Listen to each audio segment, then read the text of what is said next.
Today we are talking about Combat Res and Bloodlust. Yes, we are talking about these two, we can call them, I guess, party utility or party buffs to Mythic Plus, right? We are, of course, primarily talking about Mythic Plus because I am assuming most players will not have had many issues with having Bloodlust and Combat Res in a raid. Considering you have 20 people in a Mythic raid, even if you're raiding Heroic with like 12 or 14 people, at least one with Bloodlust and one with Combat Res will be there, especially if you look at the popularity of the specs, you know. This is Combat Res, Bloodlust, Combat Res, Bloodlust, Combat Res, Bloodlust, right? So it's basically almost a given that in the raid this is not really an issue. Where this becomes an issue is in Mythic Plus, because this often gets under-talked, I guess, underrated. When you look at the meta, for example, you're like, oh yeah, of course, this last week we went through. Yeah, look at how much Red Paladin is pumping. Of course, it's meta. Havoc is also doing well, it's meta. Fire Mage is doing well, Shadow Priest is doing well. They're all meta, right? It makes sense. So you don't really expect this situation to be for any other reason other than the specs are doing good damage, right? That's it, that's the reason why. However, this is something we have seen before. We have seen consistently at this point, because even if we go back, right, even if we don't have to stick to Dragonflight and go back to Shadowlands, for example, when you look at all of the compositions that became popular over time, for example, take Season 1 of Shadowlands, you have the meta specs and you have Combat Res being brought by Balanced Druid. In Shadowlands, Paladins still did not have a Combat Res, so you had one covered completely by Balance, and then you had the Bloodlust covered by Mage. On top of that, it was also covered by Resto Shaman, and why not by some Hunters. You go into Season 2, you now have the Balanced Druid that is dangerously not being meta anymore. So you're like, oh well, they are dropping in popularity. Who is bringing Combat Res now? Because they don't bring Combat Res, they don't bring Combat Res. Well, you have Guardian. Guardian is meta, so Guardian brings Combat Res. On top of that, Resto Shaman is continuing to bring the Bloodlust, still together with Mage. Then you enter the lovely meta of Survival and Destruction, which basically solves the entire issue. Survival has the Bloodlust, Destruction has the Combat Res. On top of that, Resto Shaman still has Bloodlust, and then Blood Decay also has Combat Res. If you go over to Dragonflight, you end up in a similar situation. If you remember, we actually made some videos about it, about the problem of Resto Druid being meta at the very high key level, where it was more preservation because of Combat Res. Because if you played with, for example, Havoc, and Outlaw and Windwalker or Enhancement or Hunters, you ended up lacking Combat Res because the meta tank was Prot Warrior. So you had no Combat Res here, no Combat Res here, no Combat Res here. The only one that was a viable pick for Combat Res was the Druid, either Balance or Resto. And then we were also talking about the problem in reverse. Okay, what if you fix the problem of Combat Res by having a Resto Druid? Now you force yourself to find a Bloodlust in here. Except Mage isn't meta, Elemental isn't meta, Hunter isn't meta, which means you must run with an Enhancement Shaman if you're playing with Resto Druid, because it's the only other one that's gonna bring you the Combat Res. Season 2 sort of stifled this problem with the Exodia composition. You had Combat Res, Bloodlust, Bloodlust. Even before that, even before the patch, the terrible 10.1.5 patch, which brought us the Exodia meta, you had the Bloodlust on Resto Shaman, you had the Combat Res on Protection Paladin, and even Balanced Druid, so you were solved already. This season, we had the same thing. This season we had an available Combat Res on Resto Druid, even if you weren't having a Resto Druid in your keys, but you had Mistweaver or Discipline Priest, the Combat Res was being brought by Protection Paladin. If you didn't have either, then you ended up having Retribution Paladin. Before that, it was Warlocks. The Bloodlust hadn't been a problem for ages because of Augmentation Evoker. Now that Augmentation Evoker is losing more and more and more, the Bloodlust is being brought by Fire Mage. So it is interesting that throughout many expansions, regardless of the performance, at some point you will end up having a composition that is going to be still completely shaped by at least one spec that is bringing Combat Res and at least one spec that is bringing Bloodlust. Because, for example, we just said it makes sense for Red to be meta because their damage is good. It makes sense for Shadow to be meta because their damage is good, and it makes sense for Fire to be meta because their damage is good, right? That's true. However, that's Red, that's Fire, and that's Shadow. What about Demo Outlaw Havoc, right? What about Fury Demo Havoc? What about BM Fury and Demo? they are doing well too. They are doing as well as these other specs that are meta. Why don't we see groups with Havoc, Outlaw, and Demo then, right? Here is Outlaw, here is Havoc, and here is Demo. Why are they so unpopular? We just looked at their damage, and their damage is fine. It's beating Shadow Priest and Fire Mage even. A lot of that, and very often all of that, has to do with the duo of Combatress and Bloodlust. We have touched on this. We have touched on this before because it's also very easy to see. Look at Prot Paladin, right? Prot Paladin was, contending with Vengeance. Yes, Vengeance was always ahead of Prot Paladin. Even when you went and looked at the very high keys, it was still in favor of Vengeance, but it was definitely an even split. While this was happening, Red Paladin was dead. It was as dead as like a Fury Warrior or as dead as a Balanced Druid. It was very unpopular. Then, over time, Red Paladin had been buffed. We have gotten both of the buffs from the January the 23rd, which buffed Red Paladin. Here it is. All the buffs given to Red. And before that, they were given the 3% damage buff overall in December. Not to mention now, way more of them are able to get hands on the legendary two-handed axe, right? So over time, over the past 3 or so months of this season, Red has been doing more and more damage to the point where they have solidified themselves as the most popular of the DPS specs in Mythic Plus. While this was happening, Prot Paladin was losing more and more. Why is this happening? Why would Prot Paladin lose out? We just said it makes sense for Red to grow because they have been buffed more and more. However, Prot Paladin wasn't nerfed and Vengeance wasn't buffed, and they were perfectly even for like 2 months. So why is this happening? Why are we going from a 46-44 split to an 89-7 without any buffs or any nerfs? This has to do more and more because of Red. Because the meta healer is Mistweaver, which doesn't bring Combatress. The meta DPS right now don't have a Combatress. The only other ones who did bring you a Combatress were Prot Paladin and Red Paladin. So unless your run has a Resto Druid to fix the problem, then you had to choose one of the two. The moment Red Paladin starts actually pumping in damage from, quite a few weeks ago, before the buffs, Red Paladin was doing, okay-ish, and then over time, players were like, you know what, this Red Paladin thing is kind of working out, right? So as Red Paladin went up and up in damage, mysteriously fewer and fewer Prot Paladins started being played. A lot of this, or most of this, had to do with the presence of Combatress available to Red, so that now Prot Paladin is no longer needed. You have the other, which is cross-class, because in this case they are in the same class, but not for Fire and Augmentation.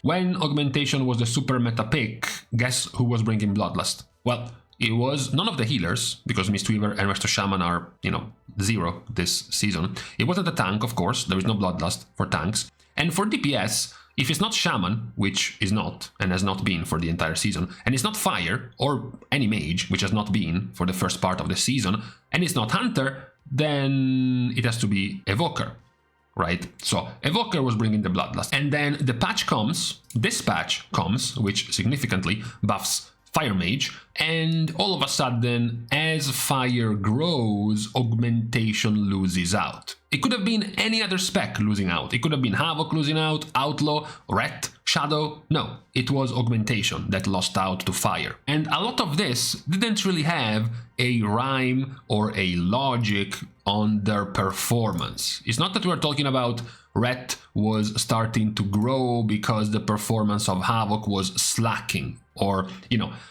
Fire Mage started growing because the damage of Augmentation or the power of Augmentation was getting weaker and weaker. Most of this had nothing to do with why this was happening. It was simply happening because of the two culprits, the Combatress and the Bloodlust, regardless of the power of the specs. What that means is that in a, let's just say, a neutral season where the buffs are given to you at the start of the dungeon and you don't actually have to bring them from your character, from your class. In this meta, for example, Fire Mage might not have been meta in favor of Demo. And the only reason why Fire Mage is here is because now you need the Bloodlust. Or perhaps Augmentation would have remained meta to keep their Bloodlust instead. What if Blizzard never gave Combatress in Dragonflight to Paladins, right?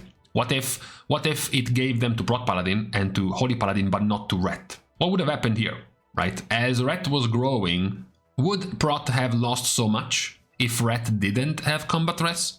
On top of that, if Prot still lost out, then would Balanced Druid have gained more and more because now they are the ones bringing combat threats, or maybe Resto Druid?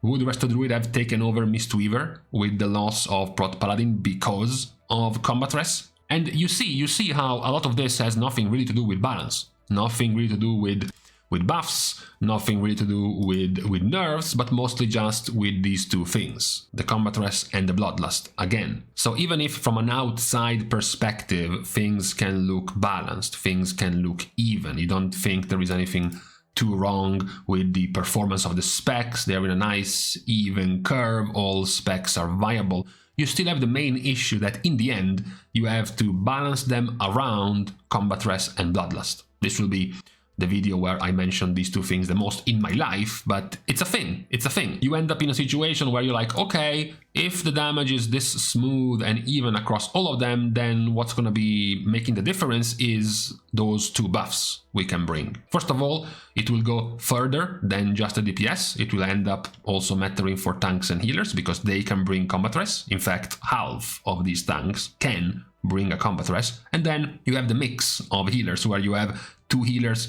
bringing combat threats and then 2 healers bringing Bloodlust. So that will also shape the meta based on what each of these specs can bring. And the reason why we are talking about these two things today is because it's a problem. It's just an extra strain on the balancing of the specs. Artificial, even more artificial than Blizzard, manually empowering or weakening specs with balance tuning, is the final nail in the balance coffin of Mythic Plus. As we mentioned in the raid, it's not nearly as much of a problem because you have way more players, but in Mythic Plus with just 5, you need to find at least 2 spots entirely dedicated just to combat threats and to Bloodlust, which has proven to be, as we have seen, as we have gone back, expansion after expansion, a must.